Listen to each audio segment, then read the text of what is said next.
Aku rasa kita ditakdirkan bertemu. Tentu saja dengan bogeman ini, kata Damar sambil tersenyum melirik Joni. Wajah Joni ciut saat mendengar ancaman Damar yang dapat dikatakan halus itu. Tapi Joni buru-buru menjaga ekspresinya. Banyak orang sedang melihat, dia harus jaga image.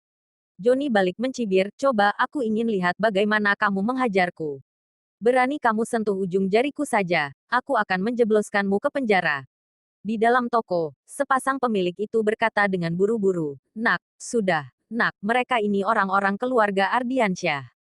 Kami sangat berterima kasih karena kamu ingin membela kami, tapi kita ini orang kecil. Sudah ya, jangan membuat gara-gara dengan mereka. Vivi menyeka air matanya karena tidak tega melihat orang tua yang memohon-mohon itu. Dia menarik Damar dan berkata, Damar jangan berkelahi dengan dia, bajingan ini hanya berani keroyokan. Dia bisa menyuruh anak buahnya untuk membunuhmu. Joni masih melihat Damar dengan sok keren. Saat Damar kembali ke LH, dia benar-benar ketakutan dengan sorot mata Damar. Bagaimanapun, Joni sudah membuat kesalahan dan dia takut kalau Damar akan membalas perbuatannya itu. Bahkan membuatnya tidak berani pulang. Kemarin, Joni pergi menemui Hengki. Dialah orang yang menyuruh Joni untuk memprovokasi keluarga Ardiansyah agar mengusir Damar dan keluarganya. Tapi Joni masih merasa sedikit takut pada Damar. Tapi tunggu, sekarang Damar tidak lagi tinggal di kediaman keluarga Ardiansyah. Dia baru saja keluar dari penjara. Selama ini Damar mendekam di penjara. Status apa yang dimiliki Damar? Tidak ada. Joni memandang Damar dengan senyum tipis yang dia tunjukkan. Benar yang dikatakan si cantik ini. Aku bisa menghancurkanmu, keluargamu dan membuat mereka bangkrut sepertinya cukup mudah buatku. Kalau perlu, aku bisa membuatmu masuk ke hotel kumuh itu lagi.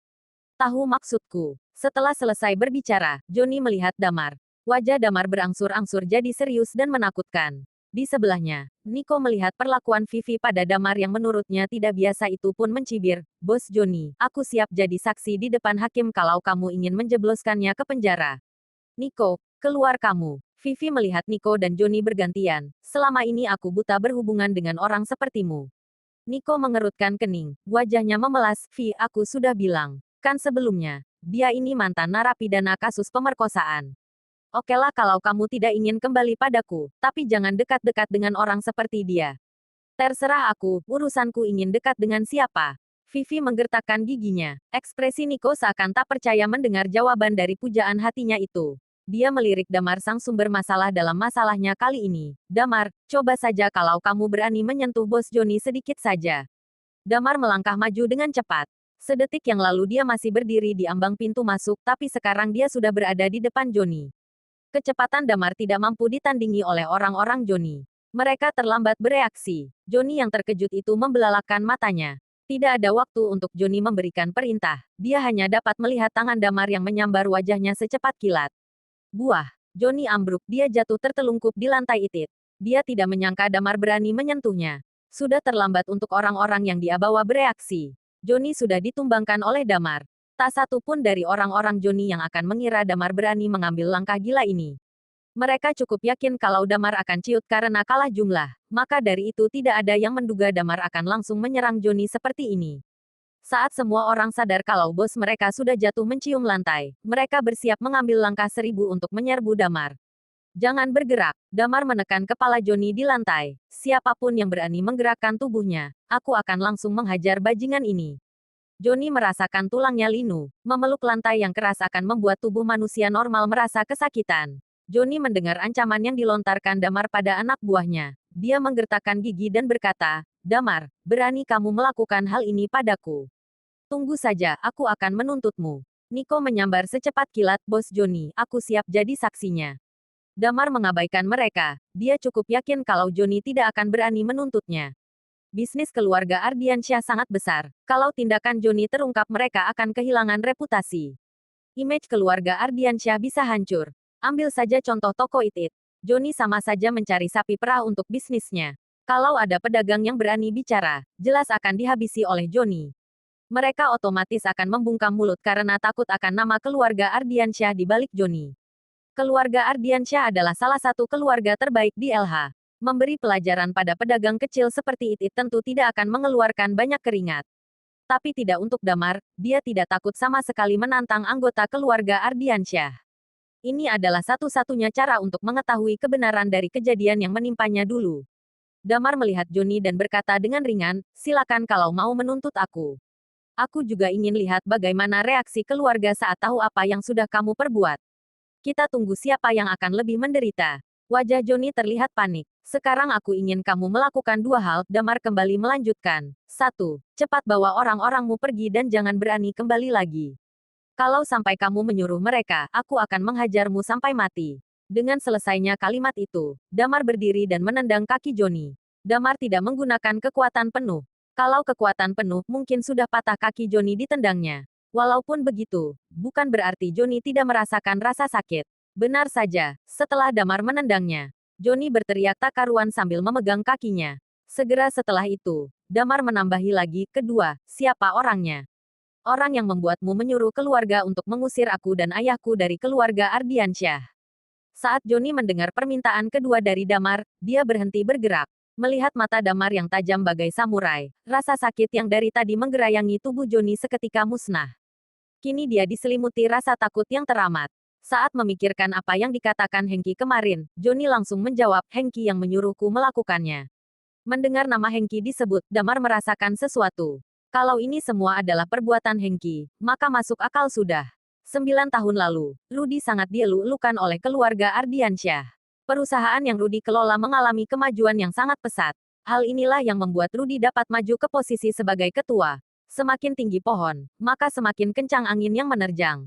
Hal ini menimpa Rudy, banyak pesaing yang ingin melengsarkannya dari jabatan saat itu. Termasuk Hengki. Damar melepaskan Joni dan berkata, keluar sekarang juga. Dua orang langsung membantu Joni berdiri. Dia tidak berani tinggal lebih lama lagi di sana. Joni memberi komando pada orang-orangnya untuk segera meninggalkan toko kecil itu. Saat Nico melihat Joni pergi, dia mengerutkan kening dan berkata, tidak masuk akal.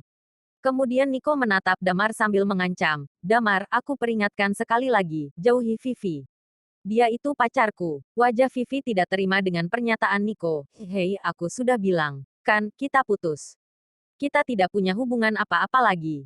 Damar melambaikan tangannya, seolah menyuruh Nico diam. Dia sama sekali tidak peduli dengan masalah percintaan kedua orang ini. Damar berbalik untuk memberi salam ke pemilik toko. Anda tidak perlu khawatir, mereka tidak akan berani mengganggu bisnis kalian lagi. Saya pamit permisi. Pemilik toko mengucapkan banyak terima kasih pada Damar. Akhirnya mereka tidak perlu pergi dari daerah yang mereka tempati bertahun-tahun itu. Mereka tidak perlu kehilangan pelanggan setia dan tidak perlu memulai bisnis dari awal lagi. Damar melambaikan tangan, berbalik dan pergi menghampiri Clara, Wendy, dan Sheila. Vivi melihat punggung Damar yang semakin menjauh. Dia diam sesaat sebelum memutuskan untuk berlari mengejarnya. Di sebelahnya, Nico melihat wanita pujaannya berlari mengejar lelaki lain. Wajahnya sinis menatap punggung Damar dengan benci. Damar menyeberang jalan. Tepat saat dia berada di depan restoran ada suara memanggilnya. Suara Vivi terdengar dari belakang. Damar, terima kasih ya. Damar menoleh dan mengangkat sebelah alisnya. Beberapa kali aku datang ke sini, jadi aku juga tidak ingin mereka menutup tempat ini. Apa kamu akan makan di sini? Tanya Vivi sambil celingukan melihat ke dalam restoran. Iya, Damar mengangguk, aku sudah ada janji makan bersama teman-temanku. Apa ada sesuatu? Vivi tersipu. Lalu dia mengeluarkan ponselnya dan menatap Damar, aku rasa kita ditakdirkan bertemu. LH sangat luas kan, tapi kita sudah bertemu beberapa kali.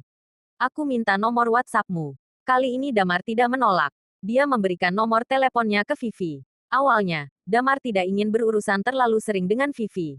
Hal ini karena Vivi yang berpacaran dengan Nico, seorang perempuan menjalin hubungan dengan manusia seperti Nico. Damar merasa Vivi bukan orang yang baik. Tapi barusan Damar melihat semuanya, bagaimana Vivi membela pemilik toko dan sikapnya pada Nico. Dapat dibilang kalau Damar terkesan dengan keberanian Vivi membela pemilik toko barusan. Setelah menambahkan nomor WhatsApp, Vivi berpamitan pada Damar. Setelah selesai makan, Wendy ingin pergi ke taman bermain sore harinya. Lalu Damar mengajak mereka makan malam bersama. Sampai pukul 9 malam, Damar baru pulang ke rumahnya. Sekitar pukul 7 pagi di hari berikutnya, Rudy mengajak Damar untuk pergi bekerja bersama-sama. Ini adalah kesalahan Damar. Sebelumnya dia mengatakan kalau sudah bekerja di Navis Group. Tentu saja hal ini membuat Rudy senang. Bisa berangkat kerja bersama anaknya adalah hal yang dia tunggu-tunggu. Damar tidak menolak sama sekali. Jadi dia segera mandi, sarapan, dan bergegas pergi ke perusahaan bersama ayahnya. Bersambung.